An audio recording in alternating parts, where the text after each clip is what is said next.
அஸ்ஸலாமு அலைக்கும் ஃப்ரெண்ட்ஸ், எல்லோரும் எப்படி இருக்கீங்க? இன்றைக்கி ஒரு ராகி மாவு வச்சு ஒரு ஹெல்த்தான ஒரு ஸ்நாக்ஸ் ரெசிபி எப்படி செய்யலான்னு பார்க்கலாமா? ஒரு பிரேக்ஃபாஸ்ட்டாக கூட நீங்கள் இதை எடுத்துக்கலாங்க.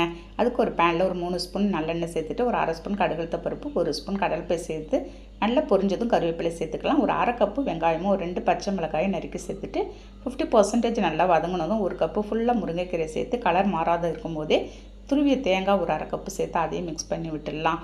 1 கப்பு மாவுக்கு நான் 1.5 கப்பு தண்ணி ஊற்றி ஒரு 1/2 ஸ்பூன் உப்பு சேர்த்து நல்லா மிக்ஸ் பண்ணி விட்டு கொதிக்க விட்டுடலாம்.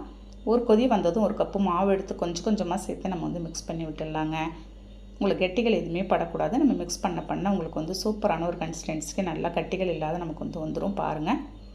இது நல்லா ஒரு 10 நிமிஷம் ஆற வச்சுட்டு கையால் எடுத்து நீங்கள் உருண்டை பிடிச்சிட வேண்டியதாக. உங்களுக்கு எந்த ஷேப் வேணாலும் நீங்கள் ரெடி பண்ணிக்கலாங்க. ஒரு பிரேக்ஃபாஸ்ட்டுக்கு ஒரு கார சட்னியோடு இந்த உருண்டையை நீங்கள் செஞ்சு சாப்பிட்டு பாருங்களேன், எவ்வளோ சூப்பராக இருக்குங்க. ஃபுல்லான ஒரு பிரேக்ஃபாஸ்ட்டாக இருக்கும். கண்டிப்பாக ட்ரை பண்ணி பாருங்கள். இந்த வீடியோ பிடிச்சிருந்தால் லைக் பண்ணுங்கள். பாய்.